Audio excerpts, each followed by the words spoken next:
ফরিদুল হক, আপনার কাছে জানতে চাই, আজকে নিশ্চয়ই আপনি গণমাধ্যমের খবর খেয়াল করেছেন, ৪২,০০০ ভোট কেন্দ্রের মধ্যে ২৫,০০০ই ঝুঁকিপূর্ণ, যেটি প্রায় অর্ধেকেরও বেশি। এবং আপনার কাছে জানতে চাই যে কেমন ভোট তাহলে আপনারা আশা করেন এবং এই ঝুঁকির কারণ? জি, ধন্যবাদ আপনাকে। সম্মানিত সহ আলোচকবৃন্দ এবং দর্শকদেরকে শুভেচ্ছা। ঝুঁকিপূর্ণর যে জায়গাটা সেটা তো আমরা কিছুটা টের পাই, যে পতিত যে ফ্যাসিস্ট শক্তি তাদের একটা ধরে নির্বাচন এবং এই যে দেশের যে গণতান্ত্রিক উত্তরণের যে প্রক্রিয়ার মধ্যে আমরা আছি সেটাকে বানচাল করার একটা চেষ্টা তারা করবে। তো সেরকম একটা অ্যাঙ্গেল থেকে ঝুঁকিপূর্ণ জায়গা থাকতে পারে। আর একটা জায়গা হচ্ছে যে ধরেন আগের যে নির্বাচনগুলো হয়েছে, গত 3টা যে নির্বাচন হয়েছে, যেটাকে আসলে নির্বাচন বলা যায় না, এই সময় ধরেন কেন্দ্রগুলোকে এইভাবে সেট আপ করা হয়েছিল কিংবা কেন্দ্রগুলো এমন এমন জায়গাতে নেওয়া হয়েছিল যাতে করে আসলে আওয়ামী লীগ এবং তাদের লোকজন সুবিধাজনক জায়গাতে থাকে, এই ধরনের একটা মেকানিজম করা হয়েছিল। তো সেই জায়গা থেকে ধরেন একটা ঝুঁকির জায়গা রয়ে গেছে। এগুলো আমি খুব এত বেশি কেন্দ্র, এটা তো আসলে মানে যে কোনো ব্যক্তি তো বটেই, যে কোনো দলের জন্য আসলে এটা কঠিন খুঁজে বের করা যে আসলেই কতটুকু আমরা চেঞ্জ করেছি। এই যে এইবারের যে কেন্দ্র তালিকা করলাম সেই জায়গাতে কতটুকু চেঞ্জ হয়েছে। তো সেই জায়গা থেকে ধরেন এই ঝুঁকিগুলো রয়ে গিয়েছে।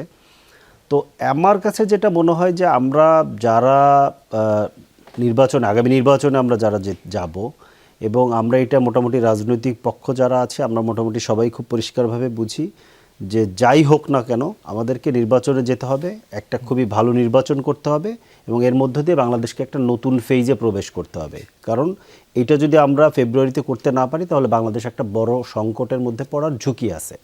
ভোট কেন্দ্রের ঝুঁকির তুলনায় এই ঝুঁকিটা আমাদের জন্য বড়।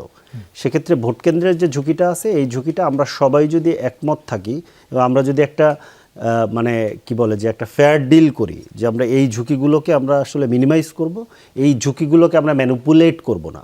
যে ধরনের ম্যানিপুলেশনের আকাঙ্ক্ষা রাজনৈতিক দলগুলোর মধ্যে দেখা গেছে, সেইটাকে যদি আমরা ধরেন একটা ফেয়ার ডিলের জায়গাতে যেতে পারি, যে যেভাবে ধরেন এসছে কথায় যে প্রশাসনের প্রত্যেকটা অংশ আমাদের আমাদের নিয়ন্ত্রণে থাকতে হবে।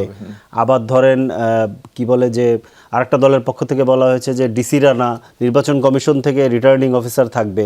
তো এই ধরনের এটা তো আসলে বোঝা যায় যে ওই যে পুরনো যে ধরেন মানসিকতা যে প্রশাসন এবং হচ্ছে যে কি বলে যে মাঠ পর্যায়ের প্রশাসন, কেন্দ্রের প্রশাসন এবং কেন্দ্র নির্বাচনী প্রক্রিয়া সকল কিছুর উপরে একটা নিয়ন্ত্রণ নিয়ে নির্বাচনের রেজাল্টকে নিজের পক্ষে আনার যে চেষ্টা, সেটি কেন বলছেন? নির্বাচন কমিশনের যারা কর্মকর্তা তারা যদি রিটার্নিং অফিসার হন সেক্ষেত্রে কি নিরপেক্ষতা নিয়ে প্রশ্ন উঠতে পারে বলে? এটা একটা প্রশ্ন আছে। কেন আমি আপনাকে বলি, সেটা হচ্ছে যে সাধারণত আমাদের এখানে বরাবরই ডিসিরা রিটার্নিং কর্মকর্তা ছিল, এটা একটা ব্যাপার।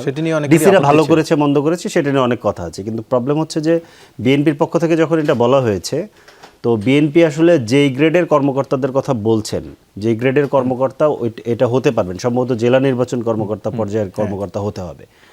ওই দেখা গেছে যে বেশিরভাগ কর্মকর্তা বিএনপির আমলে নিয়োগ পাওয়া।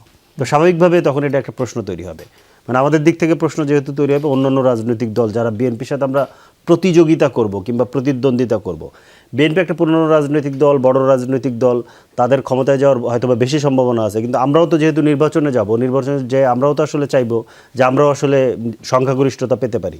সেক্ষেত্রে আমরা চাইবো যে একটা ফেয়ার ডিলিংস হোক, একটা ওই যে আমরা যেটাকে বলি না যে লেভেল প্লেয়িং ফিল্ড। তো এই ধরনের কিংবা ধরেন জামাতের একজন নেতা যে ধরনের বক্তব্য দিয়েছেন, এটা যদি আদতেই তাদের শুধু মুখের কথা না মনেরও কথা হয়ে থাকে, তাহলে এইটা একটা বড় আশঙ্কা তৈরি করবে যে এইভাবে প্রত্যেকেই যার যার জায়গা থেকে যদি এরকম একটা টানা হ্যাসরা আমরা করি, তাহলে যে ওই লেভেল প্লেয়িং ফিল্ড এবং ফেয়ার প্লের ক্ষেত্রে এটা একটা বড় ঝুঁকি তৈরি করবে। সো আমাদেরকে আসলে এই ঝুঁকিটা মিনিমাইজ করে যদি আমরা একমত হতে পারি, সেক্ষেত্রে কেন্দ্রের যে ঝুঁকিগুলো আছে আমার মনে হয় সেইগুলোকে মিনিমাইজ করা এত জটিল হবে না, যদি আমরা এই ঝুঁকিটাকে মিনিমাইজ করতে পারি।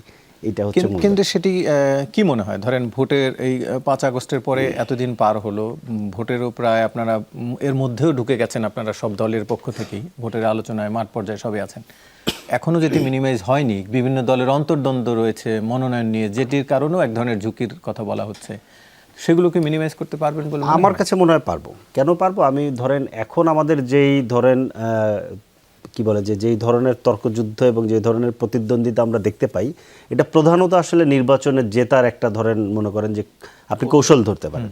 মানে আমরা একটা মাইলেজ নিতে চাই, প্রত্যেকের বিরুদ্ধে ধরেন একটা খুব স্বাভাবিক, এটা তো আমাকে নিতে হবে। আমি যখন ধরেন একজনের একটা দুর্বলতা পাবো, ধরেন আমার একটা দুর্বলতা পেলে অন্য রাজনৈতিক দলগুলো যেমন সেটাকে সুযোগ নিবে, অন্যদের দুর্বলতা পেলে আমিও সেটা সুযোগ নিব, কারণ আমাকে নির্বাচনের মাইলেজে টিকে থাকতে হবে। সো এইটা থাকবে। কিন্তু আমি মনে করি যে এই ব্যাপারটা আবার আমরা সবাই বুঝি যে যদি নির্বাচনটা ঝুঁকিপূর্ণ হয়, মানে ওই ঝুঁকিটা যদি তৈরি হয়, তাহলে আমরা সবার রাজনৈতিক ঝুঁকি আমাদের যেমন আছে, এবং বাংলাদেশেরও একটা বড় রাজনৈতিক ঝুঁকি আছে, অস্তিত্বের ঝুঁকি আছে। সেই জন্য একটা বেটার নির্বাচন হওয়া, এর মধ্য দিয়ে একটা গণতান্ত্রিক প্রক্রিয়ায় প্রবেশ করা, এটা আমাদের জন্য সবার কনসার্ন এটা। তো সেই ক্ষেত্রে আমরা আশা করি যে আমরা ছোট জায়গাগুলোতে আমরা নিশ্চয়ই আমরা বুদ্ধিমত্তার পরিচয় দিব।